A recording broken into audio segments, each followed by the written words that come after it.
It's another edition of Time About the Movies, and today we're taking a look at the 6 films of January 18th, 2008. We've got a wide assortment of movies on this particular weekend. We've got sci-fi film, we've got a couple comedies, a couple dramas, you name it. A couple more horror movies with some very bizarre concepts overall, but some of them do work, and some of them not so much. We'll delve into all of those movies on this day today. So, with that said, let's go ahead and just jump on into it with the first one we have here, and that's Cloverfield. Now, I want you to picture yourself back in the summer of 2007. You're about to go see Transformers on the big screen.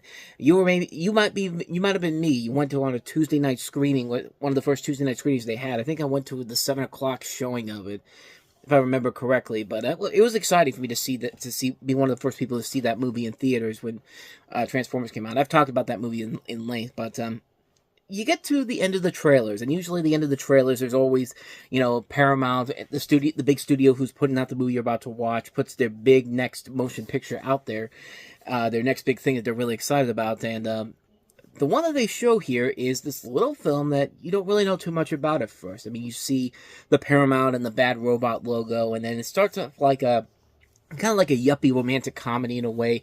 It's weirdly shot with a home camcorder, and you don't really know what the hell is going on here, like what's about to happen here. And then all of a sudden, the thing takes a radical 360-degree turn from a possible romantic comedy into what happens next. And what happens next, boy, let me tell you something. When that happened, everyone I saw it with was shocked about what the hell just happened.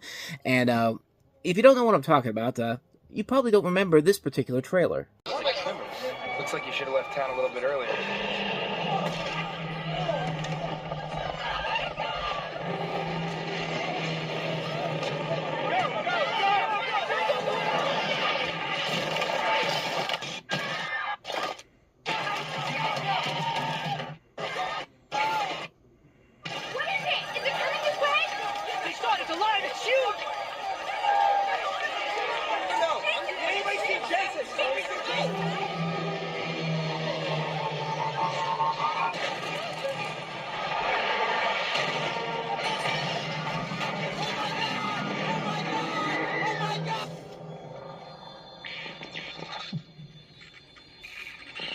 It's gonna be the best night ever.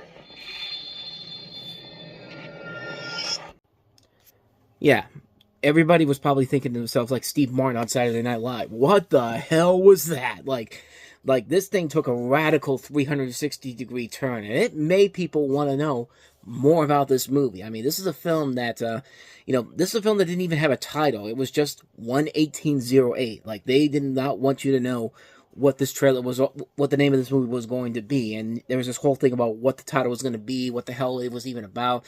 Was it an actual monster? Was it a Godzilla movie? Was it aliens? Was it September 11th in an alternate universe? Somebody might have thought that, but that's the beautiful thing about this movie, was that nobody really knew what the hell this film was about, but it was actually the first real successful viral marketed movie, because you had to go to the Cloverfield website every week to see all these new close-up photos that were clues to seeing what this was going to be. And, being released in the mid-January slot, back when January was considered a dumping ground for movies, nobody really had a movie like this come out in the middle of January that was really doing a lot of risky things here. I mean, this was a risky gamble for Paramount for it to succeed.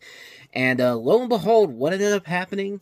It ended up becoming a massive hit, making over $40 million on its opening weekend, and over $171 million worldwide, and essentially starting the new genre of filmmaking that is found footage, and making it a successful new genre until we got quickly sick and tired of it, and 3 years into the genre's creation. Yeah, it didn't even take long for the found footage thing to be seen as, very tacky, very cheesy. Unless you have a really good script involved here, chances are this is not going to work out for you. But did Cloverfield actually work out in the end? Most people seem to like it back then. What about nowadays? Well, as you can see from the trailer there, it's presented as found footage shot with a home camcorder, and it follows 6 New York City residents who are attending a going-away party for their friend Rob, played by Michael Stahl-David. After a gigantic monster attacks the city and destroys many buildings, the partygoers flee in panic into the streets. When Rob gets a message from his friend and lover Beth McIntyre, played by Odette Yusman, saying that she is pinned by rubble in her apartment, he and a group of friends, including Hud Platt, played by T.J. Miller, also Lizzie Kaplan is in here as well as one of the people involved here, They venture into the chaos of the ruined city to rescue her. And, yeah, I think this movie still very much holds up almost 20 years later. It really is a phenomenal, groundbreaking film for the time period. It did a good job of making a modern-day monster movie while taking it from the point of view of the people involved, and it just works. The actors, who were mostly unknowns at the time, make it work, and each of them are very likable, relatable characters, and you really want to root them on. You want everybody to succeed. Even the people that you should probably hate overall, like you really don't like Odette Yustman's character because, yeah, she breaks up with the main character before this whole thing happens, and yeah, you're supposed to hate her because she's seen as kind of a bitch, but, like, it really is something amazing what they were able to accomplish here, and I think it helps with a great script by Drew Goddard, who of course has gone on to become a prolific filmmaker. Matt Reeves is the director of this movie, and we've all seen what he's done since this movie's come out. You know, his work with the Planet of the Apes movies, and he did the Batman. I honestly forgot that he directed the Planet of the Apes movies. I should know this, but for some reason I just thought, am I getting this right or not? But no, he did the last two Planet of the Apes sequels, which were great films. Of course, the Batman was my favorite movie of 2022. And of course, Drew Goddard. Drew Goddard has done a lot of great stuff overall. He's done The Martian. He did World War Z, The Cabin in the Woods. I mean, he's done a lot of notable stuff in general. So, yeah, you have two very good a writer and a director who are really coming together here. And this was also Matt Reeves' first attempt to do a more serious movie. He had directed another movie before this, which I think was a romantic comedy.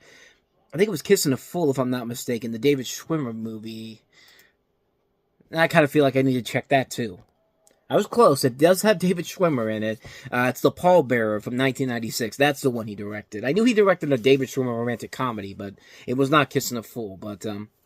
But as I said, this could have easily been a stupid, cheap monster movie, and it really wasn't. They do take chances and are able to make this look as realistic as a story like this could. For the minimal budget that they had for this movie, the effects are incredible, and yeah, they do a good job of making this monster look authentic and realistic, and best of all, a lot of the monster is kept in the shadows up until the very end when they finally reveal the monster, and yeah, it looks pretty badass. It was scary as hell watching it for the first time. Like, it really was terrifying the first time I saw this thing. Like, this film did its homework and does it very well. It works as a modern-day monster movie that manages to use the point of view aspect of somebody to its advantage.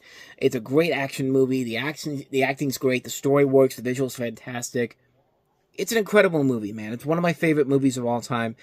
And it did lead to, maybe not a sequel per se, but it led to a pretty good spin-off film in 10 Cloverfield Lane, which, again, kind of came out of nowhere. It was one of those things where, you know, you go to see 13 Hours in theaters, and all of a sudden you see this trailer for this movie called 10 Cloverfield Lane, and so you think, oh, this has got to be a sequel or something. But no, this is it's like a spin-off film that takes place within the events of that. And it looked like they were on their way to creating a good franchise with this, but then Cloverfield Paradox came along and completely ruined that, so. But they've been talking about actually doing a legitimate Cloverfield sequel for years now. Honestly, I think it's a little too late for that. I think Cloverfield Paradox kind of killed that right away, but they did say as of January 2021, there's a script being written for a sequel, so I don't know. Like, I don't know how I would feel about a sequel to this nowadays, but hey, you got a great movie in Cloverfield, and it definitely shows what the potential of found footage can do if you have a really good director involved, a really good writer involved, really good actors involved, and they're committed to the craft, and it works very well here. It's a very good film, one of my favorite movies of all time, Cloverfield. So with that said, let's go ahead and move on to the next movie we have here, and that's Katherine Heigl in one of her few really good romantic comedies after Knocked Up, and that is 27 Dresses.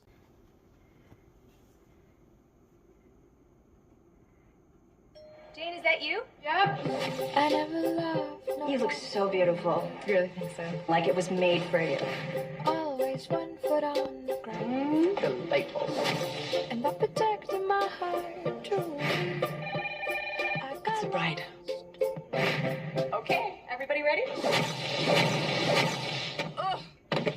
Here we go. Do you know your name? Jane? I'm Kevin. Ooh, okay. Why don't we get you a cab? It's a really lovely wedding. Don't you think it's a whole lot of ritual for something? It's got about a 50-50 shot of making it out of the gate. Oh, how very refreshing. A man who doesn't believe in marriage.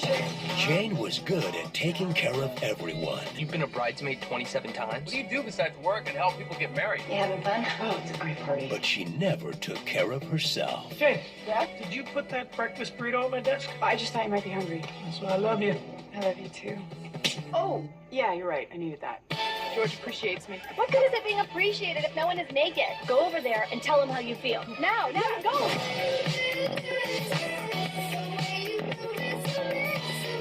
George, this is my sister Tess. Tess, this is my George. No, I didn't mean that. You want to get a drink? Absolutely.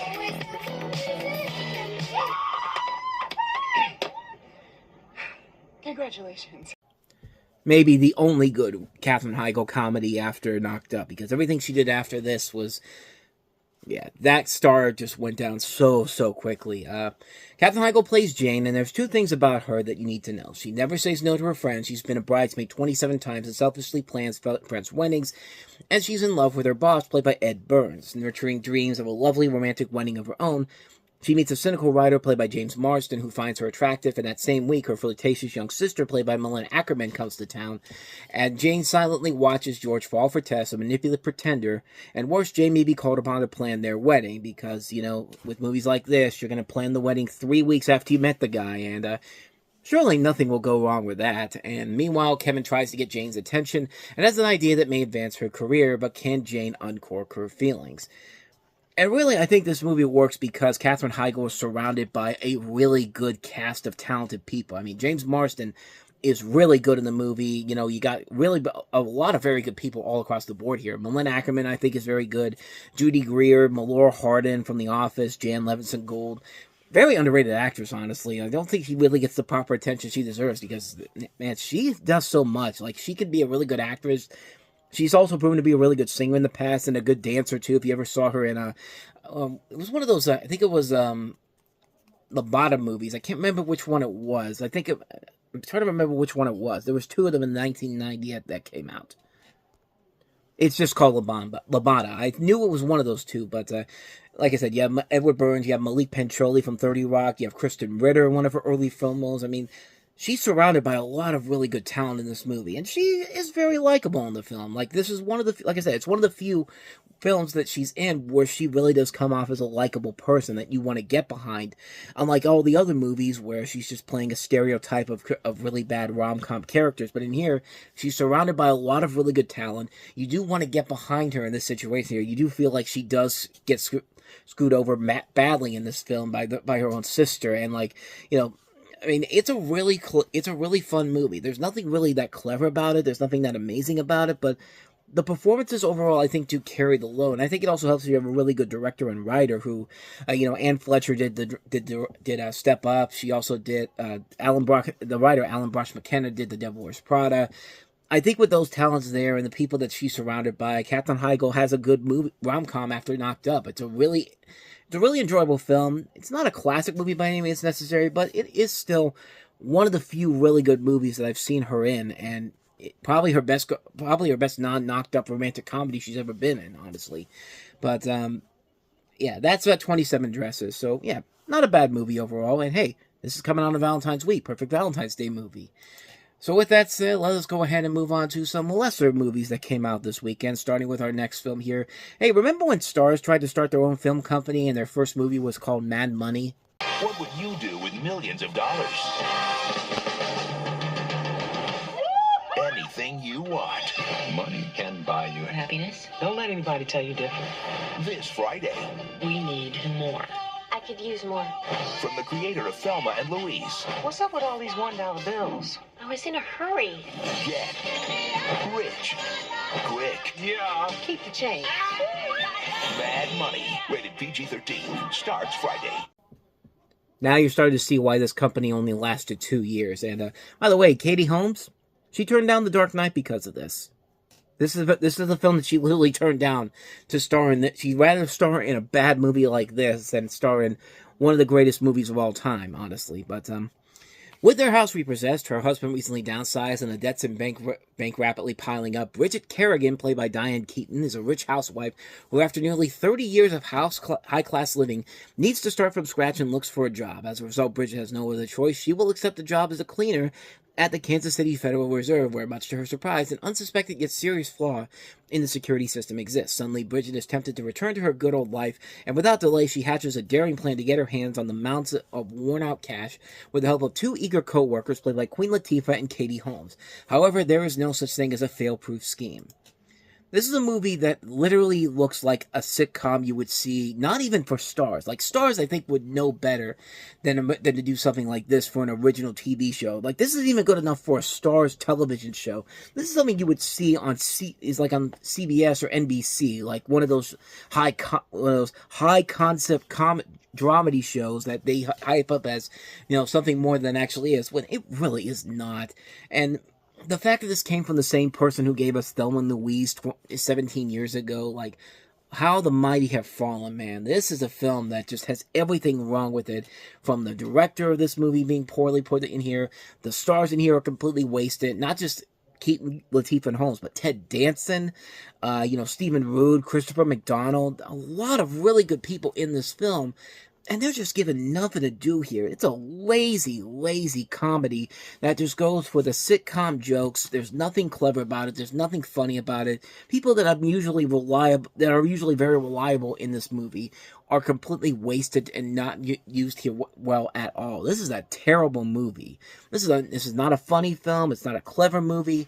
And yeah, movies like this are the reason why this company never got off the ground. They had a couple of good movies here and there, but yeah, you had to sit through some real garbage films before you get to those ones. And this is definitely one of those ones that makes you look at it and say, this thing ain't lasting less than 5 years. And sure enough, it lasted only 2 years into its existence before it got shut down. But anyway, that's Mad Money for you. So let's go ahead and move on to the next movie we have here. Woody Allen's latest film, and that is Cassandra's Dream. One brother wanted a better life. I've met this incredible girl. I want us to go to California together.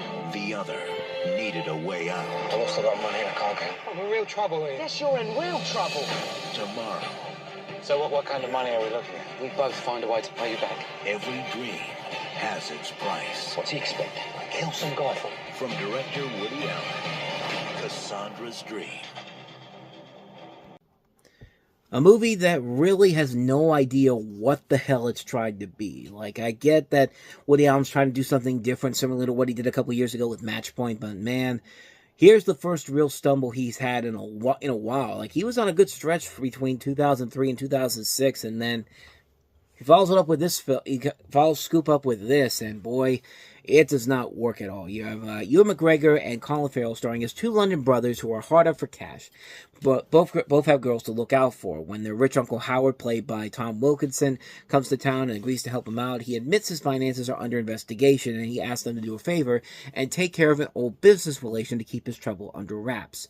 He says that they're family, and since he's always taking care of them, the least they could do is help him out this once, as they are the ones he can trust. The film follows the struggles with the immorality of the request, and how each brother chooses to deal with it. And like I said before, Woody Allen tried to do something very different outside of his norm with Match Point, which worked really well for him.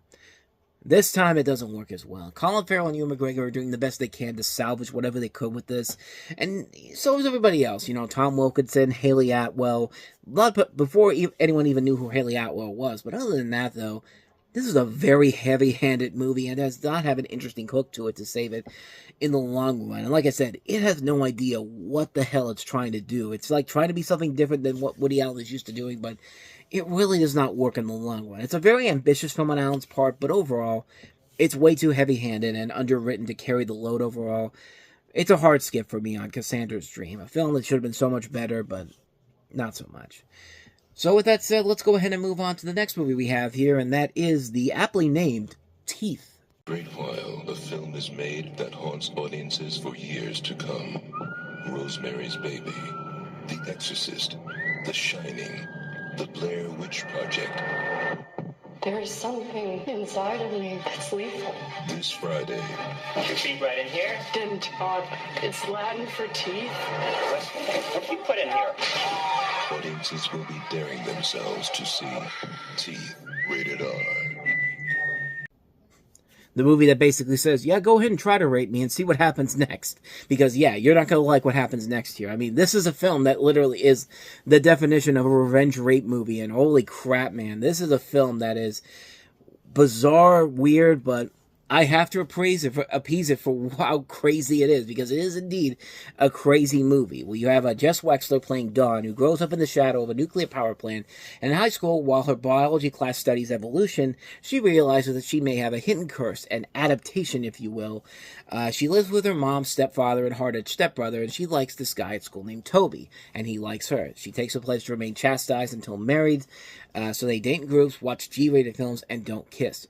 But the power of teen hormones is great, so temptation beckons, and Dawn has an admirer in Ryan, and when things have an unexpected twist with Toby, she turns to Ryan for help. Will he be her mythical hero and rescue her, or could she find a way as her own hero, turning the curse into an asset? And I'm not even kidding when I say this is the definition of a revenge rape movie, because yeah, everybody wants a piece of this girl in this town. Like, the doctors want a piece of her, like they don't even hide it, man. This is a film that could have easily gone down the rabbit hole so quickly, but no. What they do with this film is so bizarre, so insane, and so crazy.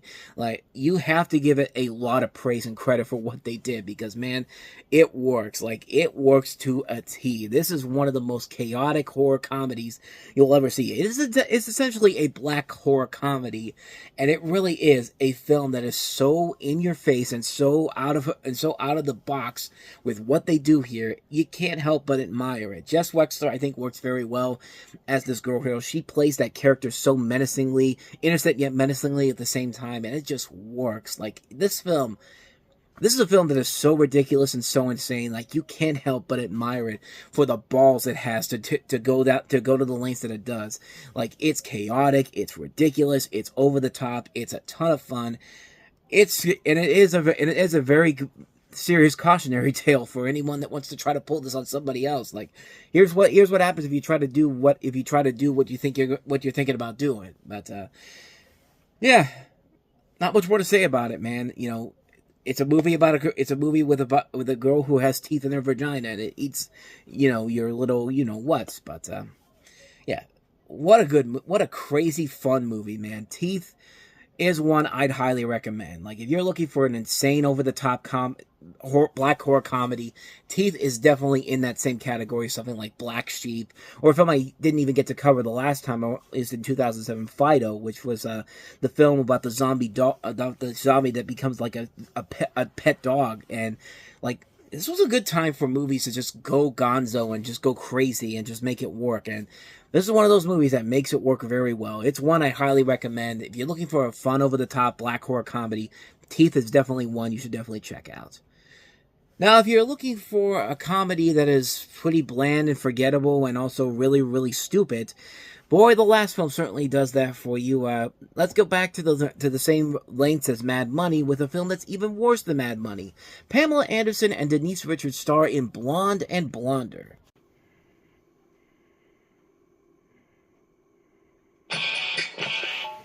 Stop the plane! Who taught the plane? Two blondes. Blondes.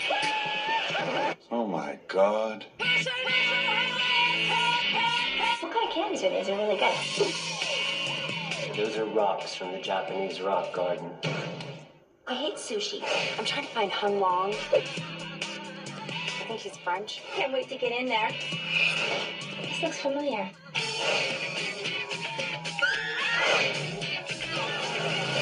Those jerks! You better not scratch my car.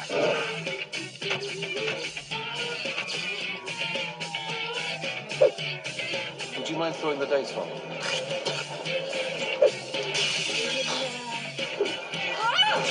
So when did you start flying? Well, today's my first lesson. Yeah, me too. Oh, that's funny.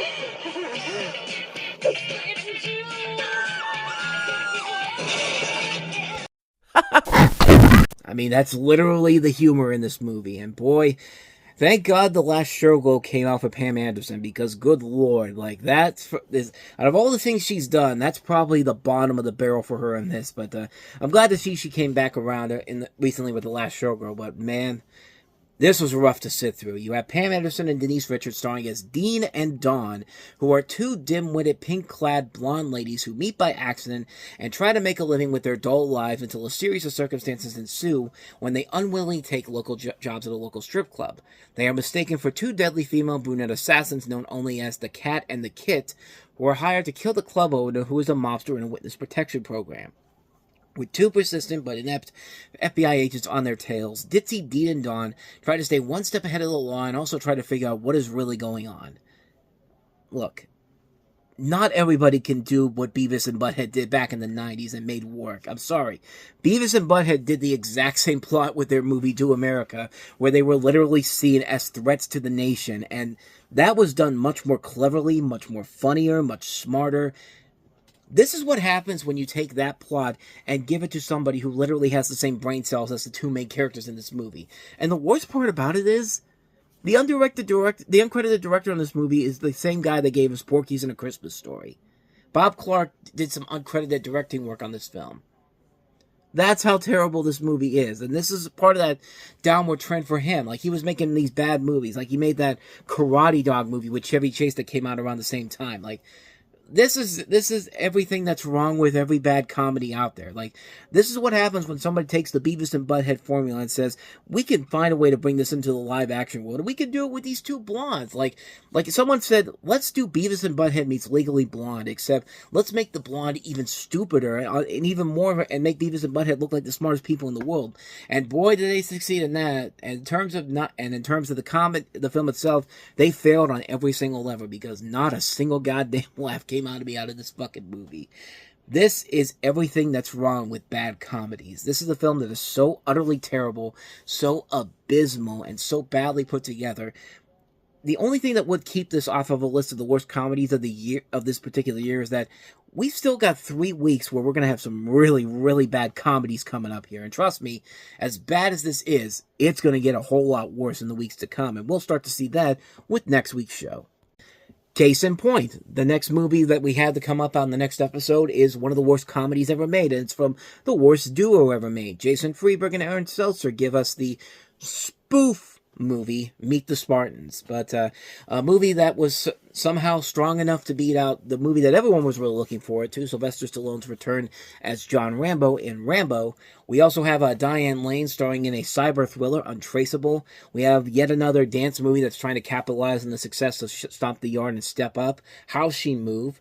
And we also have a U2 3D, which is pivotal for what's going to happen in the coming years with the digital 3D revolution. It's not just this movie, but the movie that will be coming after the week after that. But we'll take a look at all 5 of those movies on the next episode. And that's going to be coming up tomorrow, so be on the lookout for that. With all that said, though, thank you so much for watching. And if you want to see more videos like this, please go ahead and hit the playlist on the next page. Check out the previous episode. And also, don't forget to hit the like, subscribe, notification button, and the bell. That's when you get updates on new videos when they come out. And we do post new videos here every day. So with all that said, I am off. I will see you guys next time. And until then, as always, take care.